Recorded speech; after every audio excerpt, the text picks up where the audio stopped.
Hello नन्हे Munro, कैसे हैं आप सभी। आई होप आप सभी अच्छे होंगे और आपकी पढ़ाई भी अच्छी चल रही होगी।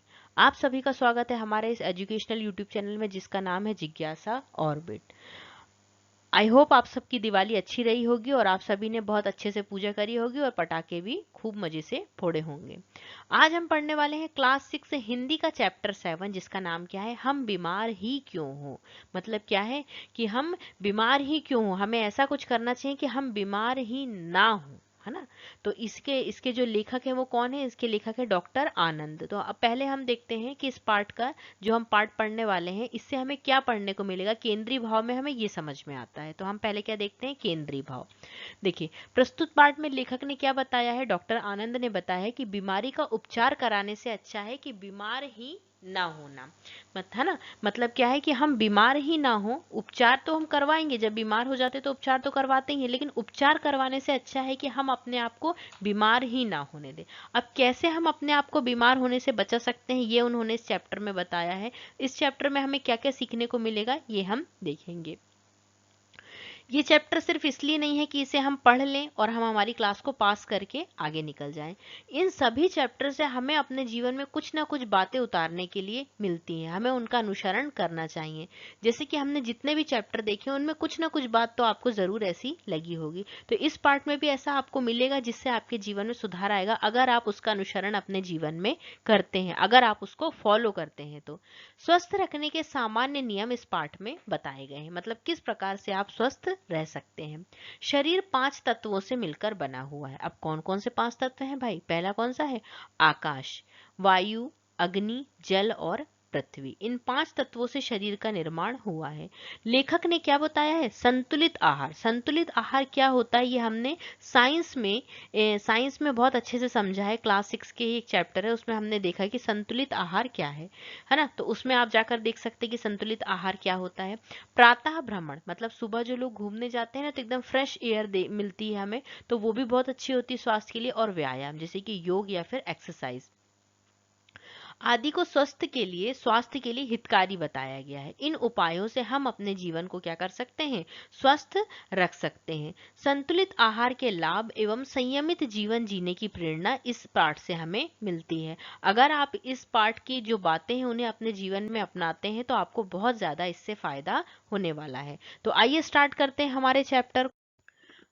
अब हम स्टार्ट करते हैं हमारे चैप्टर को, जो स्टार्ट होता है कहावत से। एक कहावत है कि बीमारी का निदान करने के बजाय बीमार ना पड़ना ही क्या है, बुद्धिमत्ता है। क्या है, यहाँ पे थोड़ा गलत लिखा, बुद्धि मत्ता है ना। बुद्धिमत्ता कैसे, देखिए, बीमार ना पड़ना मतलब बीमारी का निदान, बीमार होने के बाद हम बीमारी का निदान करते हैं और उसके पहले अगर हम ये ध्यान रखें कि हम बीमार ही ना हो, अगर हम योगा करें, एक्सरसाइज करें, रोज सुबह घूमने जाएं, तो इससे क्या होगा, ये हमारे बीमार पड़ने के चांसेस को कम कर देता है। तो यही ये कह रहे हैं कि बीमारी का निदान करने से अच्छा है कि बीमार ना पड़ा जाए, यही बुद्धिमत्ता है। हमारा शरीर 5 भौतिक भौतिक तत्वों आकाश, वायु, अग्नि, जल और पृथ्वी, कौन कौन से, आकाश, वायु, अग्नि, जल और पृथ्वी से मिलकर बना हुआ है। ठीक है, अब आप कहेंगे दिखता कैसे है, तो वो हम आगे देखेंगे। इन तत्वों की संतुलित मात्रा शरीर को स्वस्थ रखती है। अगर हमारे शरीर में इन पांचों तत्वों की मात्रा कैसी है, संतुलन में है, तो हमारा शरीर कैसा होगा, हमेशा स्वस्थ रहेगा। इनके अभाव में, अब देखिए, संतुलित मात्रा है तो शरीर कैसा होगा, स्वस्थ होगा, और यदि इनकी मात्रा कम होगी तो हमारा शरीर कैसा हो जाएगा, अस्वस्थ हो जाएगा, है ना। यहाँ पर क्या लिखना है हमें, अस्वस्थ हो जाता है। अर्थात पांचों तत्व हमारे शरीर के लिए 5 प्रकार के भोजन के समान है। ठीक है, इनमें से किसी एक या दो तत्व की हमारे शरीर में कमी हो जाने से हम रोगी हो जाते हैं। हम क्या हो जाते हैं, हम रोगी हो जाते हैं। उस समय हम इन तत्वों का बुद्धिमत्ता पूर्वक उपयोग करके आरोग्य लाभ प्राप्त कर सकते हैं। मतलब क्या है कि हम इन 5 तत्वों का अच्छे से उपयोग करें, जो 5 प्रकार के हमारे भोजन हैं, ऐसे तत्व जिनसे हमारा शरीर मिलकर बना हुआ है, जिन 5 तत्वों से हमारा शरीर मिलकर बना हुआ है, अगर हम इन 5 तत्वों का अच्छे से उपयोग करें तो हमें बहुत सारे लाभ देखने को मिलते हैं। प्राचीन युग में इन 5 तत्वों को निर्दोष बनाए रखने के लिए अथक प्रयास किए जाते थे। मतलब ये 5 जो तत्व हैं इतने इंपॉर्टेंट हैं कि प्राचीन युग में भी इनकी महत्वता बहुत ज्यादा थी, लोग इन पर विशेष ध्यान दिया करते थे और आज भी इनका महत्व उतना ही है, भले हम इन पर उतना ध्यान ना दें, है ना। इन पर आज के समय में क्या है, व्यक्ति व्यस्त है तो उसके कारण वो इन सब चीजों पर ज्यादा ध्यान नहीं देता है। जिसे स्वास्थ्य की चिंता है वो तो इस पर भरपूर ध्यान देगा, लेकिन स्वास्थ्य की चिंता तो सभी को है, लेकिन क्या होता है कि कुछ व्यक्ति व्यस्त इतना होते हैं कि वो इस चीज पर ध्यान नहीं देते, कुछ आलसी होते तो वो ध्यान नहीं देते हैं। इस युग में स्वस्थ और निर्मल आकाश में शुद्ध वायु श्वास लेने के लिए मिलती थी। मतलब कब की बात हो रही है, प्राचीन युग की। कैसी वायु मिलती थी, शुद्ध और स्वच्छ निर्मल आकाश से शुद्ध वायु मिला करती थी, है ना। अभी के समय में वायु में क्या है, प्रदूषण देखने को हमें मिलता है। नदियों का पवित्र जल प्राणों को शक्ति प्रदान करता था। मतलब जो जल था वो ऐसा माना जाता था कि ये प्राणों को शक्ति प्रदान करने वाला है। और आज जो नदियों का जल है, अगर हम तुलना करके देखते हैं, प्राचीन समय में क्या था कि उतनी टेक्नोलॉजी भी नहीं थी, तो क्या था, पर्याप्त शुद्धता थी। लेकिन आज टेक्नोलॉजी है तो हमें बहुत सी प्रदूषित चीजें देखने को मिलती हैं। खाने पीने की चीजों में भी हमें पर्याप्त मिलावट देखने को मिल ही जाती कहीं ना कहीं। सूर्य के प्रकाश का श्रद्धा और भक्ति के साथ उपयोग किया जाता था। जैसे सूर्य को सुबह रोज उठकर लोग जल अर्पण किया करते थे, है ना। धरती माता के द्वारा प्रदत्त अमृत तुल्य अन्न, है ना, जो अमृत तुल्य अन्न है उसे अन्न को क्या संज्ञा दी गई है, अमृत तुल्य, मतलब अमृत के समान फल और पंच पदार्थों से मनुष्य स्वस्थ सबल और सतेज रहता था। सतेज रहता था, सतेज मतलब तेज के साथ रहता था, है ना। लेकिन आज इन्हीं 5 तत्वों को प्रदूषित करने के लिए विश्व में एक होड़ सी लगी हुई है। मतलब सभी विश्व के जो सभी देश है वो क्या करना चाहते हैं, प्रगति करना चाहते हैं। प्रगति करना चाहते हैं ये तो बहुत अच्छी बात है, लेकिन इसके साथ में क्या है, प्रदूषण भी फैलाते हैं। प्रगति के साथ क्या आ रहा है, प्रदूषण भी फैला रहे हैं, प्रदूषण भी आ रहा है। तो हमें ऐसा विकास करना चाहिए जिसमें प्रदूषण कम से कम मात्रा में हो, है ना।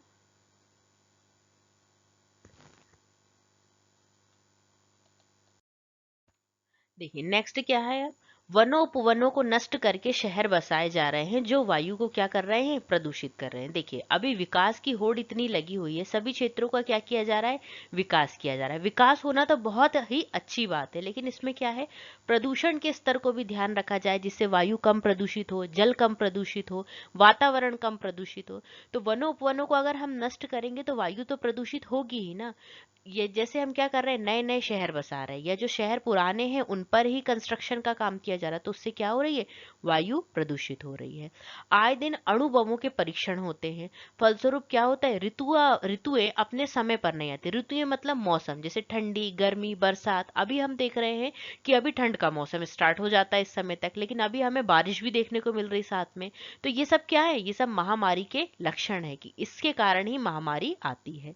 जल अशुद्धि का हाल ये है कि गंगा यमुना जैसी पवित्र सरिताओं, सरिताओं का मतलब क्या होता है, नदी में नगरों का नारकीय मल और कल कारखानों का कूड़ा कचरा सतत बहता रहता है। सतत मतलब होता है लगातार रूप से बह रहा है ना।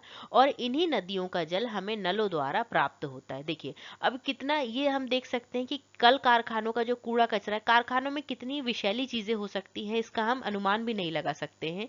मतलब ये चीजें, और जो नगरों का जो मल होता है उसको भी मतलब नदियों, पवित्र नदियों में बहाया जा रहा है, और वही जल हमें क्या हो रहा है, नलों के माध्यम से प्राप्त हो रहा है। तो ये बीमारी ही पैदा करेंगे ना, हमारे स्वास्थ्य के लिए हानिकारक है ये।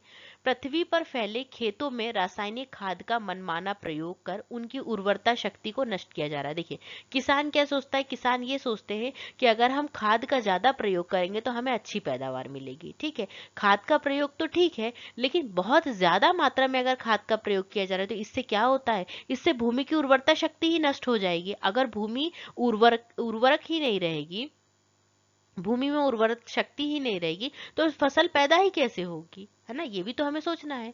आज हमें जीवन के आधारभूत इन 5 तत्वों से वास्तविक लाभ नहीं मिल रहा है। उस युग और इस युग की जीवन पद्धति में अंतर हो गया। ये तो स्वाभाविक सी बात है कि जो प्राचीन युग था और जो वर्तमान युग है इसमें बहुत ज्यादा अंतर है। प्राचीन युग में हम देख सकते हैं कि जहां एक मोहल्ले में एक टीवी हुआ करती थी, आज हर व्यक्ति के हाथ में मोबाइल के रूप में एक टीवी है। तो अंतर तो है, है ना। फिर उसके बाद क्या है, फिर भी प्रकृति का एक नियम है, यह जीवन की सुरक्षा हर स्थिति में करती है। प्रकृति कभी भी व्यक्ति के साथ कैसा गलत व्यवहार नहीं करती है, प्रकृति हर स्थिति में यह चाहती है कि वो जीवन की क्या करे, सुरक्षा करे। इस विषम परिस्थिति में तत्वों का सदुपयोग करके स्वस्थ रह सकते हैं, मतलब जो हमारे पास तत्व हैं उनका हम सदुपयोग करके स्वयं के शरीर को स्वस्थ रख सकते हैं।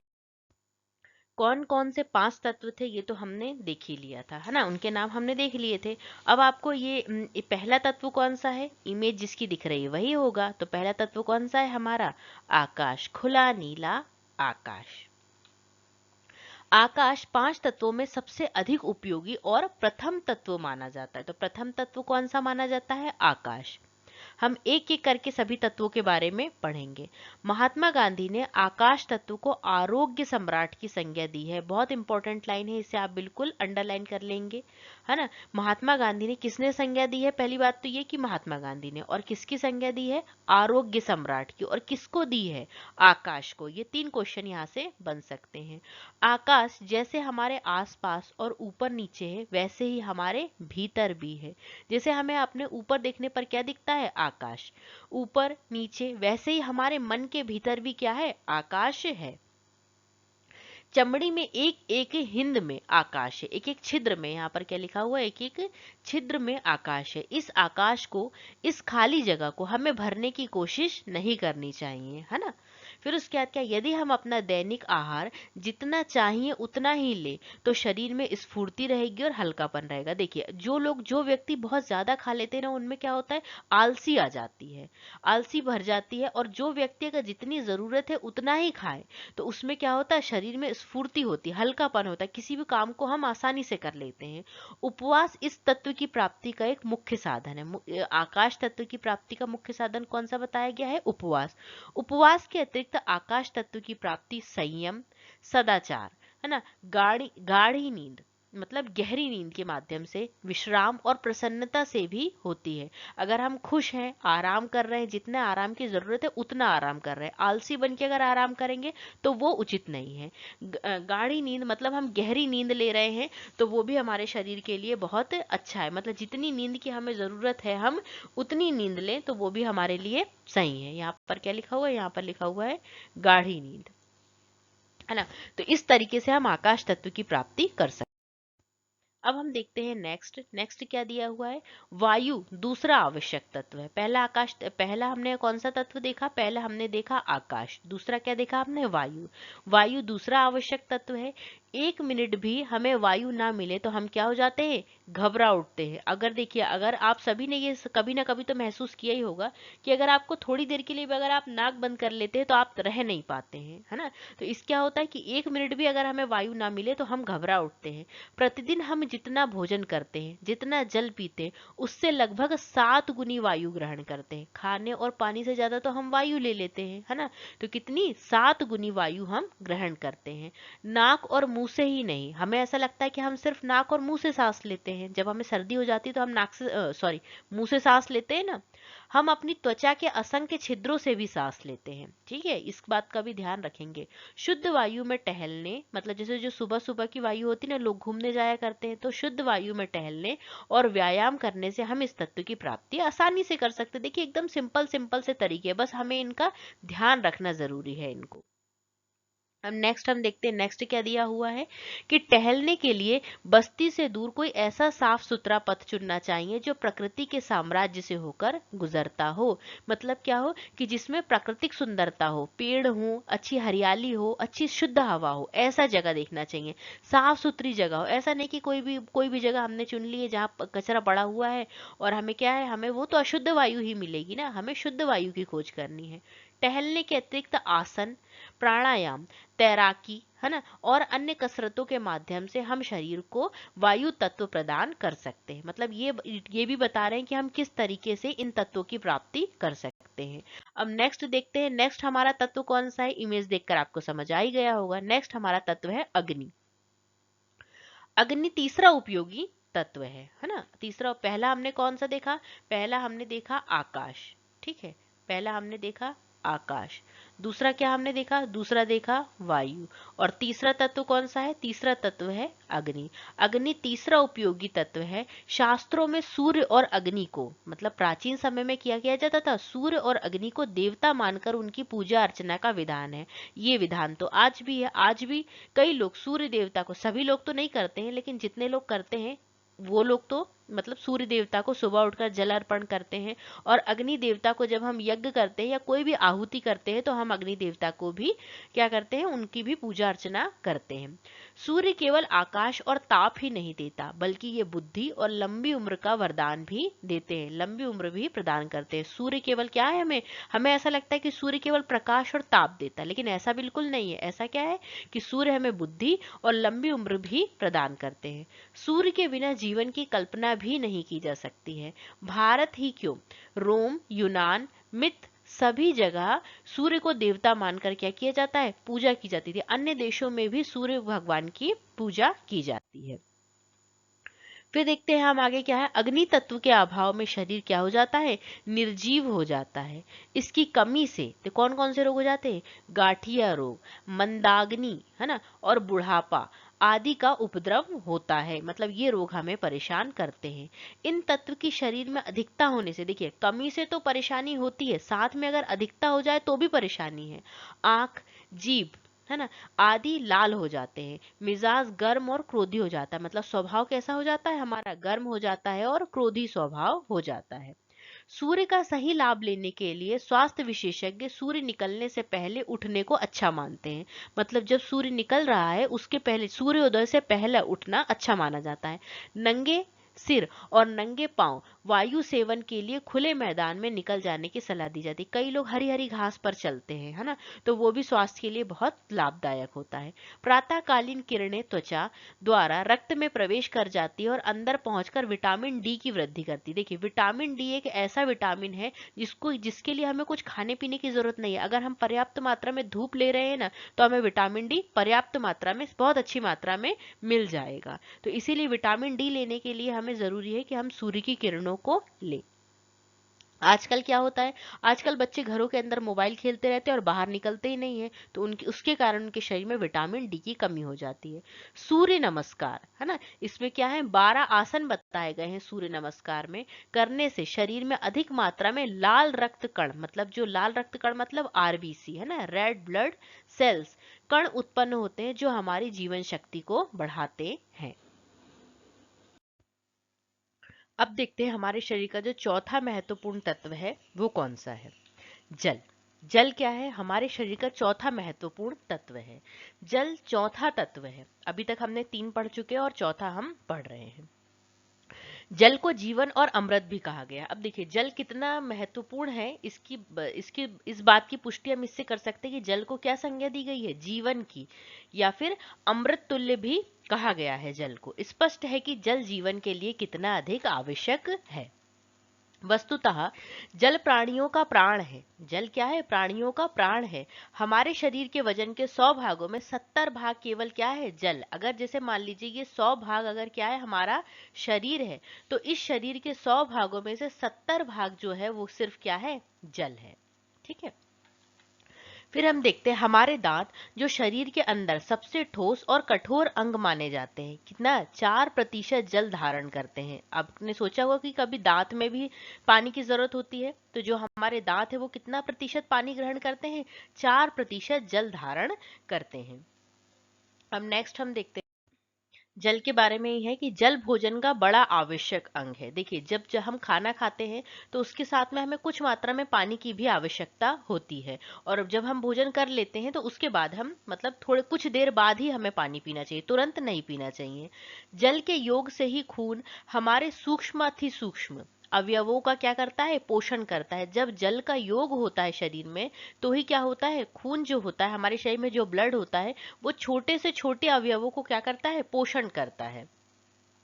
जल ही त्वचा से पसीने के रूप में, फेफड़ों से वाष्प के रूप में और पेट से मलमूत्र के रूप में शरीर की गंदगी को बाहर निकालता है। देखिए क्या है, हमारे शरीर में अगर जो भी टॉक्सिक चीजें हैं, जो भी विषैले पदार्थ हैं, जो ऐसी चीजें जो हमारे शरीर के लिए हानिकारक हैं, उन्हें क्या करता है, त्वचा, जैसे हमें जो पसीना आता है वो पसीने के रूप में, फेफड़ों से वाष्प के रूप में और पेट से मलमूत्र के रूप में जो हमारे शरीर की गंदगी है उसको बाहर निकालने में जल अत्यधिक उपयोगी होता है। अब देखते हैं हम जल के बारे में और क्या दिया हुआ है। प्रातः काल सूर्योदय से पूर्व शैया त्यागते ही पानी पीने से शरीर पूर्ण रूप से क्या हो जाता है, विकार रहित हो जाता है। ठीक है, फिर नेक्स्ट हम देखते हैं उषा पान का जल पेट में जाकर पचता नहीं है। अब क्या होता है जब पचता नहीं है, तो इसका काम क्या होता है, इसका काम होता है अतड़ियों, जो हमारे शरीर के अंदर अतड़ियां होती है ना, आदि उसके जो भीतरी अवयव होते हैं को धोकर साफ करना होता है, उन्हें शक्ति देना होता है तथा मन को शरीर से बाहर निकालना, मन नहीं यह मल है, मल को शरीर से बाहर निकालना होता है। मतलब क्या है कि जो हम सुबह सुबह पानी पीते हैं उससे क्या होता है, जैसे ही हम सोकर उठते हैं और पानी पीने से क्या होता है, हमारा शरीर जो होता है वो विकार रहित हो जाता है। ऊषा पान का जल पेट में जाकर पचता नहीं, इसका काम क्या है, हमारी अतड़ियों को साफ करना, हमारे शरीर को शक्ति प्रदान करना, और एक काम क्या रहता है इसका महत्वपूर्ण सबसे काम जो होता है कि वो हमारे शरीर का जो मल है उसे बाहर निकालना। इसके बाद हम देखते हैं भोजन के 1 घंटे पूर्व तथा 2 घंटे बाद पानी पीना अच्छी आदत है। जैसे देखिए, अगर जैसे मान लीजिए कि हमने इस समय पर भोजन किया, जैसे अगर मान लीजिए कि हमने 12 बजे दोपहर में क्या किया, भोजन किया, तो क्या बोल रहा है कि 1 घंटे पूर्व मतलब कितने, 11 बजे पानी पी लो। और अगर जैसे मान लीजिए खाना खा लिया है तो खाना खाने के 2 घंटे बाद मतलब कितने, 2 बजे तक, है ना, 2 बजे पानी पीना अच्छी आदत है। इस तरीके से बीच बीच में जैसे हम थोड़ा बहुत पानी पी सकते हैं लेकिन बहुत ज्यादा पानी हमें नहीं पीना चाहिए।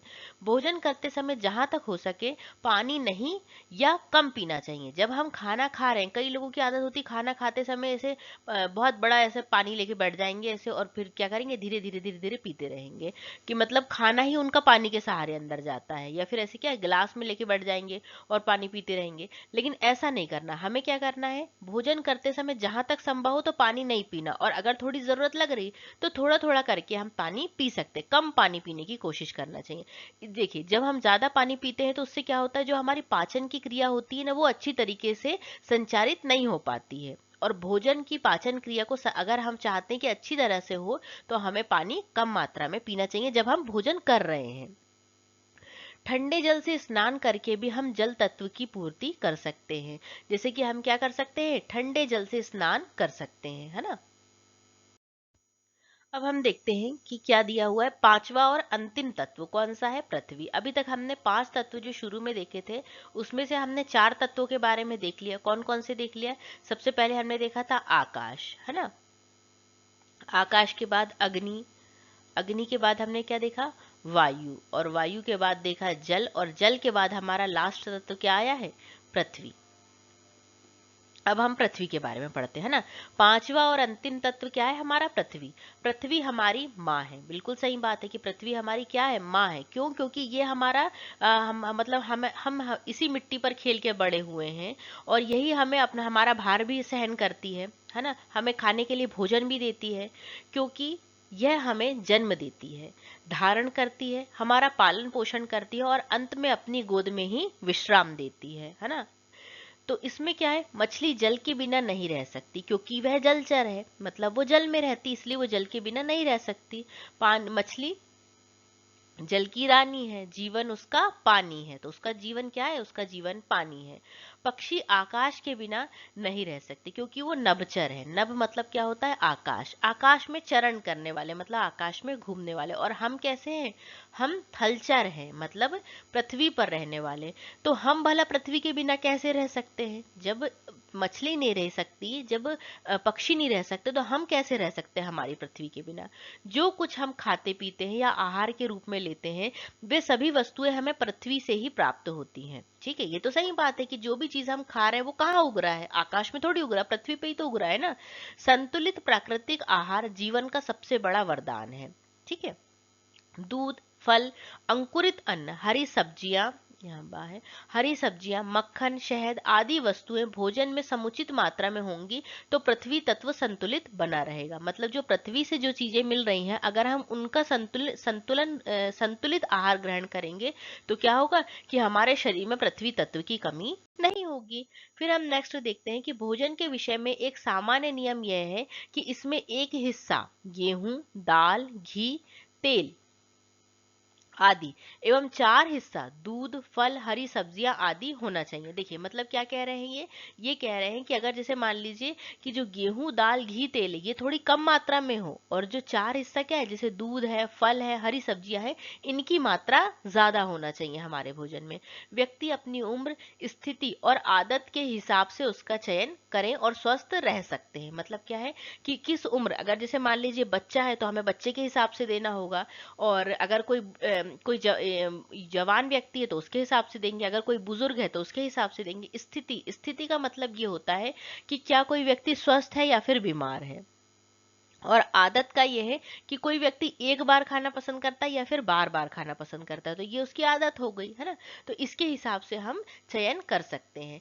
नंगे पैरों घूमना, धरती पर सोना, मिट्टी से स्नान करना आदि पृथ्वी तत्वों को प्राप्त करने की अन्य क्रियाएं हैं। पहले देखिए क्या होता था, मिट्टी से बाल धोए जाते थे, अब आजकल तो शैम्पू आ गए हैं तो मिट्टी को कोई देखता नहीं है।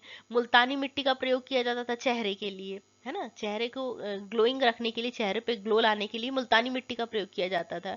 तो नंगे पैरों घूमना, जब हम पैर से घूमते हैं तो क्या होता है कि पृथ्वी और हमारे बीच में एक संपर्क आता है, लेकिन जब हम स्लीपर पहन के या फिर सैंडल पहन के घूमते हैं तो वो संपर्क नहीं रहता है। धरती पर सोना, धरती पर सोना मतलब सोना नहीं, मतलब स्लीपिंग करना। ओके। फिर नेक्स्ट हम देखते हैं कि भौतिक तत्व शरीर को 5 तत्वों से ही स्वस्थ रखा जा सकता है। ये 5 तत्व आपके आसपास ही हैं। क्या अब भी आप रोगी रहना पसंद करोगे? अब ऐसा पूछ रहे हैं लेखक कि क्या अब भी आप रोगी रहना पसंद करोगे, जबकि ये पांचों जो तत्व हैं हमारे आसपास ही हैं। इनको प्राप्त करना कोई बहुत कठिन काम नहीं है ना। जल को प्राप्त करना है तो ठंडे जल से स्नान कर लो, जल को पी लो। कब हमें पीना है ये भी उन्होंने बताया है कि कब हमें जल पीना चाहिए और कब नहीं पीना चाहिए। भोजन करने के 1 घंटे पहले और भोजन करने के 2 घंटे बाद ही हमें अच्छे से जल पीना चाहिए। अगर भोजन करते समय भी अगर हमें जल की जरूरत पड़ रही है तो थोड़ी मात्रा में हम जल ग्रहण कर सकते हैं। ठीक है, तो आई होप आपको ये चैप्टर समझ में आया होगा, और कुछ बातें ऐसी होंगी जो कुछ क्या सारी बातें इस चैप्टर में बहुत अच्छी थी। आप इन बातों को अगर अपने जीवन में अनुसरण करेंगे तो आप भी हमेशा स्वस्थ रहेंगे, और बीमार रहने की तो कोई बात ही नहीं है इसमें। आई होप जो हमने चैप्टर पढ़ा कि हम बीमार ही क्यों हों, आपको बहुत अच्छे से समझ में आया होगा। जो 5 तत्वों के बारे में हमने पढ़ा, इन 5 तत्वों की प्राप्ति हम किस प्रकार से कर सकते हैं ये भी आपको समझ में आया होगा। वीडियो पसंद आया हो तो वीडियो को लाइक करें, शेयर करें, चैनल को सब्सक्राइब करें। Thank you. हंसते रहें, मुस्कुराते रहें। जय हिंद, जय भारत।